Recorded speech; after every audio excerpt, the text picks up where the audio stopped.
समवाय समिति गुड़िकरे चाषी धान क्रय को नहीं एबे दिन को दिन चाषी असंतोष उग्र रूप नेबारे लागिछि।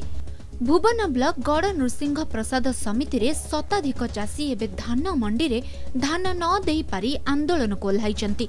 टोकन व्यवस्था रे व्यापक दुर्नीति करा जाउथिबा चाषी अभियोग करिछन्ति। गड़ नृसिंह प्रसाद और दयणाबिली भली पंचायतर चाषी माने समवाय समिति सामना रे हट्टगोल करथिले।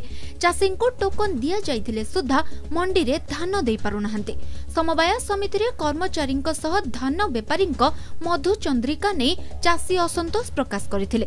तुरंत सरकार ए दिगरे दृष्टि न देले आगामी दिन रे चाषी माने राजरास्ता को ओह्लाइबा सह आत्महत्या करिबा को धमक दैछन्ति। एने कोनोसी विभागीय अधिकारी प्रतिक्रिया मिली पारे नाही।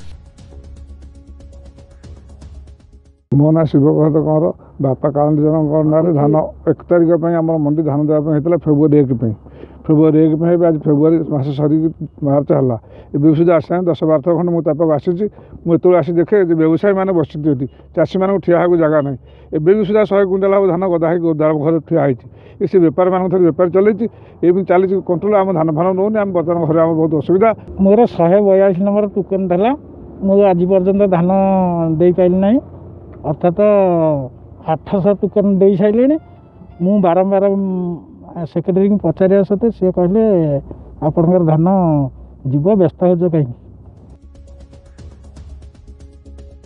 कामाख्या नगर भूपेश कुमार राउत कोणार्क न्यूज।